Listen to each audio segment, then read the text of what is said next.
जैसे भगवान राम अच्छे कर्म किए लेकिन दुखी रहे, राजा हरिश्चंद्र ने अच्छे कर्म किए लेकिन दुखी रहे, सीता जी ने अच्छे कर्म किए लेकिन परेशानी में रही।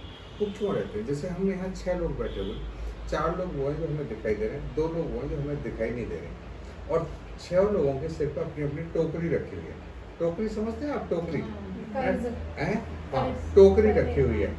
अब उस टोकरी के अंदर सभी के अंदर अपने कर्मों के फल रखे हुए हैं। जिसने अच्छे कर्म किए अच्छे फल रखे, जिसने बुरे कर्म किए बुरे फल रखे हैं। अगर कोई इंसान ऐसा है जो बहुत अच्छे कर्म करने वाला है, जैसे भगवान राम बहुत अच्छे कर्म करने वाले थे, हरिश्चंद्र बहुत अच्छे कर्म करने वाले थे, अब क्या होगा? आपने उनकी अच्छाइयों की तारीफ की। जैसे वो जो बैठे हैं है ना, अच्छा वहाँ भगवान राम बैठे हैं, वहाँ से हरिश्चंद्र जी बैठे हुए हैं। अगर आपने भगवान राम की तारीफ की अच्छे कर्मों की, तो जो अच्छे कर्मों से जो उनकी टोकरी में अच्छे फल आए थे, आपकी वो टोकरी में आ गए, क्योंकि आपने उनकी तारीफ की। ठीक है, तारीफ करते क्या हुआ? जो उनके अच्छे कर्मों का जो फल था उनकी इस टोकरी में, वो आपके सिर में आपने अपनी टोकरी में ले लिया। इसीलिए हम कहते हैं कि किसी की 99 अगर बुराई होगी, अगर एक अच्छाई है, तो हमें उसकी अच्छाइयों की तारीफ करना चाहिए। ठीक है, ये तो हो गया अच्छाई। अब सुनो बुराई का। बुराई में क्या होता है कि वो जो इंसान बैठे हुए हैं है ना, उसने उस इंसान की बुराई की, इसका मीन से बुराई का जो बुरा फल होता है वो उसकी टोकरी में आ गया। तो वो उसकी जो उसने बुरे कर्म किए थे उसकी टोकरी से बुरा फल निकल गया। ठीक है, अब क्या होगा? उसकी टोकरी से जब बुरा फल निकल गया तो उसकी टोकरी में क्या बचा? अच्छे फल बचे, जो उसने अच्छे कर्म किए थे। तो वो क्या होगा? अपने अच्छे कर्मों को भोगेगा। इसीलिए कई बार हमें बुरा आदमी ऐसा लगता है जैसे ये बहुत अच्छा है ना, अपने है ना जिंदगी को गुजार रहा है, जबकि ये तो बुरा है। जबकि क्योंकि उसके बुराई कहने वाले बहुत ज्यादा लोग होते हैं, तो उसके क्या अच्छे जो बुरे कर्म के जो फल है वो बट जाते हैं, अच्छे कर्म तो उसके पास रह जाते हैं। और जैसे भगवान राम और हरिश्चंद्र थे, उनके जो अच्छे कर्मों के जो अच्छे फल थे, उनकी अच्छाइयाँ सारे लोग कहते थे, तो वो बट जाते थे। कभी कोई चींटी वीटी मर गई होगी चलते हुए पैर से, वैसे तो कभी वो बुरा कर्म कर ही नहीं सकते, अगर कभी होगी तो उसकी जो बुरा फल था उसकी वजह से है ना उनको है ना वो झेलना पड़ा उनके जीवन में।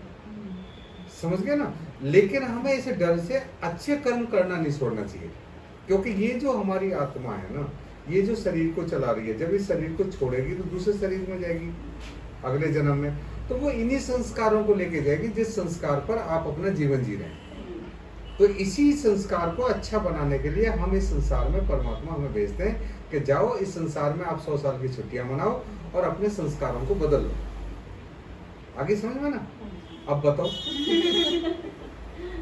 इसका भी पूर्व जन्म में कुछ ऐसा हुआ होगा ना, जो इस जन्म में ये छोटे छोटे पेपर से आ रहे हैं हमारे जीवन में, परेशानी रूपी पेपर है ना, ये छोटे छोटे पेपर समझो इन्हें। ये जो हमारी परेशानी है, परेशानी नहीं है भाई। इस जीवन तक आपके पास हाथ है, पैर है, आंख है, नाक है। लेकिन लोगों पे तो किसी पे आंख नहीं होती, किसी पे हाथ नहीं होते, किसी के पैर नहीं होते, है ना।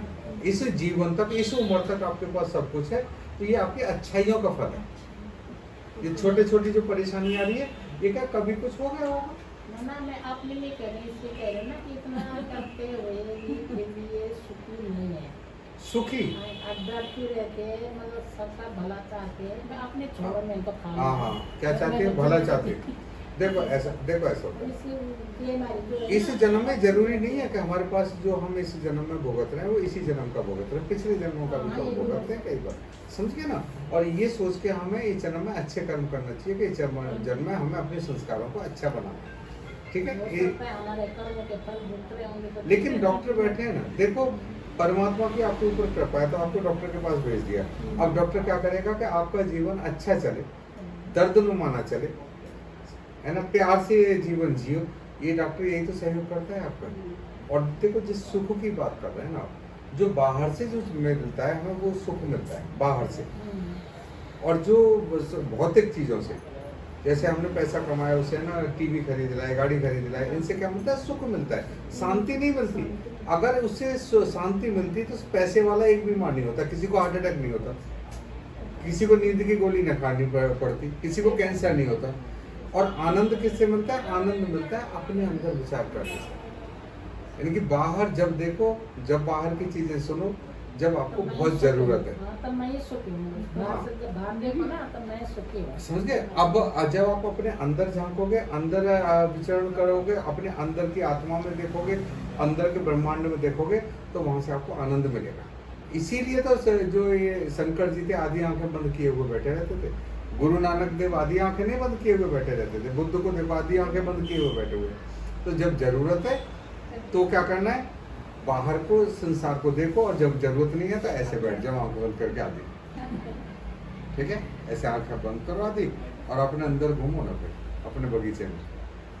जो आग लगेगी ना वो तो बाहर जंगल में लगती है, अपने बगीचे में थोड़ी आग लगती है। ठीक है भाई, परिस्थिति बस वो हमें परेशानी आती है ना।